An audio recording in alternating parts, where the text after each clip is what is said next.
না গো, আমি মৃণালিনী নই। আমার নাম ভবতারিণী। আমি যশোরের কুলতলি গ্রামের মেয়ে। আমার বাবা বেনি রায় সেরেস্তায় কাজ করতেন জোড়াসাঁকোর ঠাকুর বাড়িতে। ওরা ছিল পিরানি ব্রাহ্মণ, মানে মুসলমানদের ছোঁয়া লাগা ব্রাহ্মণ।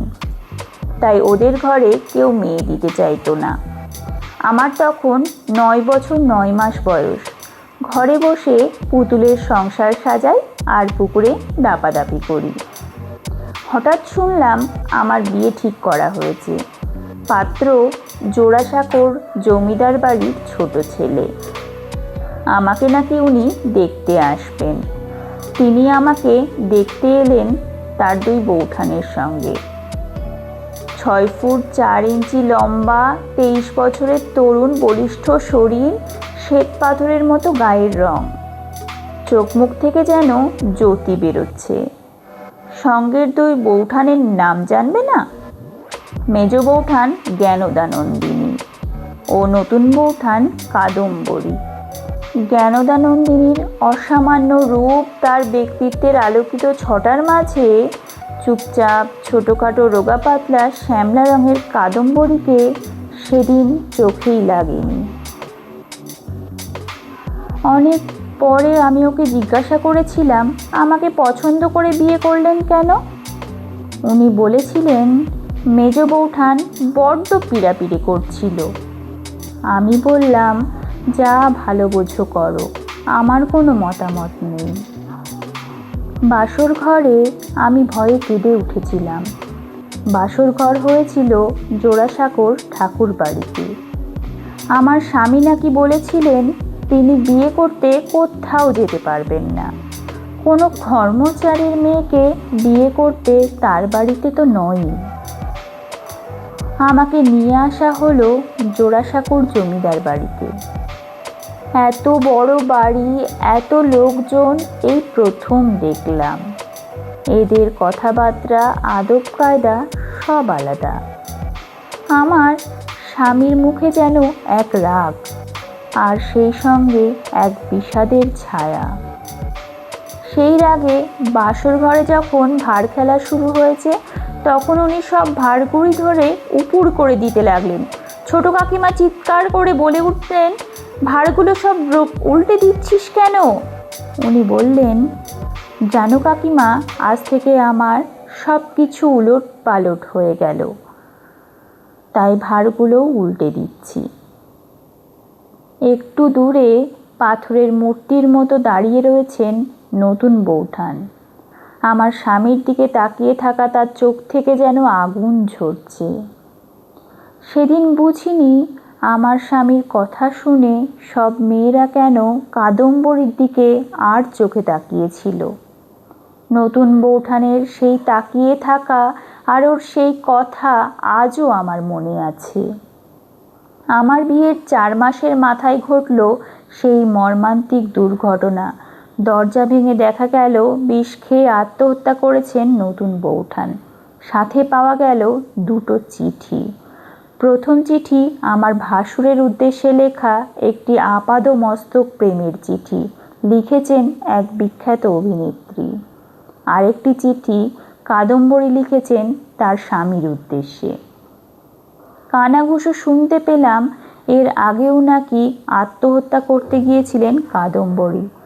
17 বছরের দেওর ও 19 বছরের বৌদির গোপন সম্পর্ক নিয়ে ঠাকুরবাড়ির আনাচে কানাচে এক পারিবারিক ঝড় উঠেছে তখন। এই ঝড় আটকাতেই স্বয়ং পিতৃদেব তার ছোট ছেলেকে তড়িঘড়ি বিলেতে পাঠিয়ে দেওয়ার কড়া নির্দেশ দেন। আরও একটা ব্যাপার পরে জানতে পেরেছি, কাদম্বরী মোটেও আমাকে দেখতে যেতে চাননি। তাকে জোর করে পাঠানো হয়েছিল। এমনই ছিল ঠাকুরবাড়ির অন্দরমহলের নিষ্ঠুরতা। আর আমার স্বামী আমাকে পছন্দ করতে মোটেও যাননি। উনি গিয়েছিলেন তার নতুন বৌঠানের মনের ঝড় সামাল দিতে। 9 বছর 9 মাস বয়সে বিয়ে হলো। আমি সন্তানবতী হলাম 11 বছর কয়েক মাস বয়সে। 10 বছরের মধ্যে আমাকে 5টি সন্তান দিলেন তোমাদের রবি ঠাকুর। বেলা আমার প্রথম সন্তান, জন্মেছিল পুজোর মাসে। তার পরের বছর রথী। শীতকাল, আতুর ঘরে দুঃসহ শীতে সেবার কষ্ট পেয়েছি খুব। অত বড় জমিদার বাড়ির আতুর ঘর, অথচ সেই ঘরে এক ফোঁটা আলো বাতাস ঢুকত না। সেটা ছিল ওই বাড়ির সব থেকে ঠান্ডা ও অন্ধকার ঘর। আর আমার এমনই কপাল, আমার সবকটি ছেলে হয়েছে শীতকালে। আমি রবি ঠাকুরের স্ত্রী, অথচ কোথায় যেন আড়াল থেকে গেল আমাদের মধ্যে। আমার সঙ্গে নিতান্ত কেজো কথা ছাড়া উনি বিশেষ কিছুই বলেন না। আমি বুঝি উনি যেসব মেয়েদের সঙ্গ পছন্দ করেন, আমি তাদের দলে নই। আমার লেখা চিঠিগুলোর ভাষাও বড় সাধারণ। আর যাই হোক, সেখানে কবি রবীন্দ্রনাথ থাকেন না। আমার মেজ ভাসুরের মেয়ে ইন্দিরাকে অজস্র চিঠি লেখেন তার রবি কাকা। ইন্দিরা আমারই বয়সী। উনি ইন্দিরার সঙ্গে হৃদয়ের কথা বলেন, কোনো রাগঢাক নেই। কখনো ওরা ভুলে যায় যে ওদের সম্পর্কটা কাকা ভাইজির। পরের চিঠি পড়তে নেই। একটি চিঠি লুকিয়ে পড়েছিলাম। উনি ইন্দিরাকে লিখছেন, তোকে আমি যেসব চিঠি লিখেছি তাতে আমার মনের সমস্ত বিচিত্র ভাব যেরকম ব্যক্ত হয়েছে এমন আর কোনো লেখাই হয়নি। তোকে যখন আমি লিখি তখন এ কথা মনে উদয় হয় না যে তুই আমার কোনো কথা বুঝবি নে, কিংবা ভুল বুঝবি, কিংবা বিশ্বাস করবি নে, কিংবা যেগুলো আমার পক্ষে গভীরতম সত্য কথা সেগুলোকে তুই কেবলমাত্র সুরচিত কাব্য কথা বলে মনে করবি। আমার বড় অভিমান হলো। ওকে বললাম, তুমি বিবির সঙ্গে যেমনভাবে মনের কথা বলো আমার সঙ্গে বলো না তো। উনি হাসলেন, তারপর মৃদু স্বরে বললেন, আমি কথা বললে তো মনের কথাই বলি। আমি বললাম, তোমার সঙ্গে ঘর করলাম, তোমার ছেলে মেয়ের মা হলাম, তবু তোমার মনের কতটুকু পেলাম? অন্যেরা অনেক বেশি পেয়েছে। তুমি এত কাছের মানুষ, তবু তোমার মনকে বুঝিনি। উনি তখন জমিদারি দেখাশোনায় শিলাইদহে, আমি সংসার টানছি জোড়াসাঁকোয়। রোজ চিঠি লেখেন, আমাকে নয় বিবিকে। আমার মন টিকল না। জোর করে ছেলে মেয়েদের নিয়ে চলে গেলাম ওর কাছে। উনি বিবিকে লিখলেন, শিলাইদহের আকাশ পদ্মের বাতাস তাকে বেষ্টন করে আছে হৃদয়পুঞ্জের মতো। পরশু থেকে সে নির্জনতা আর থাকবে না, কারণ পরশু ওখানে জনসমাগম হবে। ইন্দিরা হাসতে হাসতে দেখালো সেই চিঠি। উনি সত্যিই লিখেছেন, ওরা এলে আমি তখন তমুকের বাপ, অমুকের স্বামী, শ্রীযুক্ত অমুক। এইরকম ভিড়ের মধ্যে কি প্রাণের মেয়ে ইন্দিরাকে চিঠি লেখা যায়? আমার গলার কাছে যেমন কষ্ট আটকে রইল। আমি, আমাদের সন্তানেরা, পারিবারিক ভিড়, আমরা অবাঞ্ছিত। এতদিন পরে তোমাকে জিজ্ঞাসা করছি ইন্দিরা, কি এমন ছিল সেই চিঠিতে যার জন্য বিশ্বভারতীতে জমা দেওয়া সেই সব চিঠিগুলি তোমাকে ছিঁড়ে দিতে হয়, অথবা কালো কালি দিয়ে এমনভাবে কেটে দিতে হয় যাতে কেউ না পড়তে পারে? তোমাদের রবি ঠাকুর সারা জীবনে 252খানা চিঠি লিখেছেন ইন্দিরাকে, আর আমাকে লিখেছেন 15টি। না, আমার কোনো অভিমান নেই। কেন অভিমান থাকবে? আমি যে ওদের বাড়ির সেরেস্তার মেয়ে। রবীন্দ্রনাথের স্ত্রী হওয়ার কোনো যোগ্যতাই আমার নেই, না শিক্ষায় না বংশমর্যাদায়। কলকাতা ছেড়ে এক সময় সংসার পাতলাম বোলপুরে। ওখানে তখন তৈরি হয়েছে বিদ্যালয়। ওর এক পাশেই তৈরি হয়েছে আশ্রম।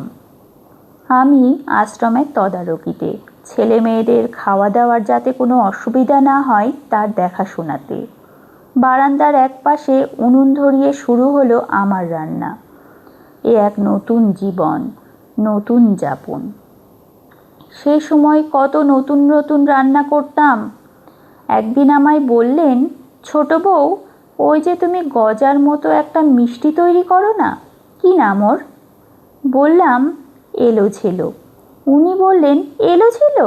এত মিষ্টির এত বিশ্রী নাম? ওর নাম দিলাম পরিবন্ধ। আমি বললাম, পরিবন্ধ মানে কি? উনি উদাস হয়ে বললেন, নতুন বউঠান একদিন চুল বেঁধে এসে দাঁড়ালো।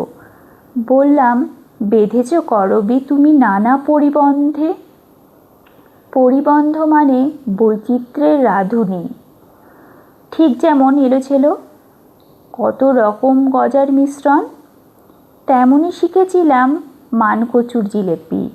একজনের কথা না বললে আমার কথা অসম্পূর্ণ থেকে যাবে। তাকে আমি সত্যিই ভালোবাসতাম। সে ছিল আমার একমাত্র বন্ধু, আমার ভাসুরপো বলেন্দ্রনাথ। বয়সে আমার থেকে 4 বছরের বড়। সে আমাকে যত্ন করে লেখাপড়া শিখিয়েছিল। একটা কথা কেউ জানে না, আমরা তখন শিলাইদহে। সামনে ধুধু চর। সে বলল, ওই চরের শেষে রূপকথার দেশ আছে। আমরা বেরিয়ে পড়লাম। একটাও কথা না বলে দুজনে হাতে হাত রেখে হাঁটছি, হাঁটছি তো হাঁটছি। আমরা পথ হারালাম। সামনে কালো পদ্মার বুক। না, কাদম্বরীর মতো আত্মহত্যা করতে পারিনি, পথ হারিয়ে ফেলেছিলাম। বাড়ি ফিরে দেখি আমাদের খুঁজতে বেরিয়েছেন স্বয়ং রবি ঠাকুর। সেদিন মনে হয়েছিল যদি সত্যি মরতে পারতাম, সংসার থেকে দূরে নিঃশব্দ অন্ধকারে বন্ধুর সঙ্গে। তবু ভয় করল কেন? সবাই জানে আমার 5 সন্তান, তা নয়। আরও একটি সন্তান এসেছিল আমার গর্ভে। পিছলে সিঁড়িতে পড়ে গেলাম একদিন। আমার তখন কয়েক মাস। সেই যে অসুস্থ হলাম আর সেরে উঠলাম না। আমার বয়স তখন 28। আমাদের 19 বছরের দাম্পত্য। রাতের অন্ধকারে আমি শুয়ে থাকি, উনি আমাকে পাখার বাতাস করেন। একদিন বললেন, জানো ছুটি, আমি এক জায়গায় ভীষণ নির্মম, অনাসক্ত। কেন জানো? কারণ আমাকে অনেক দূর যেতে হবে। তাই আমি কোনো দিনই তোমাকে, আমাদের সন্তানকে আঁকড়ে ধরিনি। আমি যদি নিষ্ঠুর না হই তবে আমার ভেতরের সব শক্তি নিঃশেষ হয়ে যাবে। অন্ধকারের মধ্যে আমার গাল বেয়ে নামলো চোখের জল। উনি দেখতে পেলেন না। আমার শরীর দ্রুত খারাপের দিকে চলে গেল। বোলপুর থেকে আমাকে আনা হলো কলকাতায়। আমি ছটফট করতাম। আমার চোখের সামনে ভেসে উঠত ছোট্ট সঙ্গের মুখ। ওরা বোলপুরে কেমন আছে, বেলা কোথায়, রথি কোথায়, তোরা ভালো থাকিস। মীরা, সুমি কোথায় রে? সুমির গালে একটি বার চুমু খেতে পারতাম যদি। তোমার মধ্যে অনেক শক্তি আছে রবি ঠাকুর, আমি তোমাকে মুক্তি দিয়ে গেলাম। তুমি অনেক দূরের যাত্রী, ভালো থেকো। রাত শেষ হয়ে ওই দেখো ভোর হচ্ছে। আমি আসি। ইতি মৃণালিনী।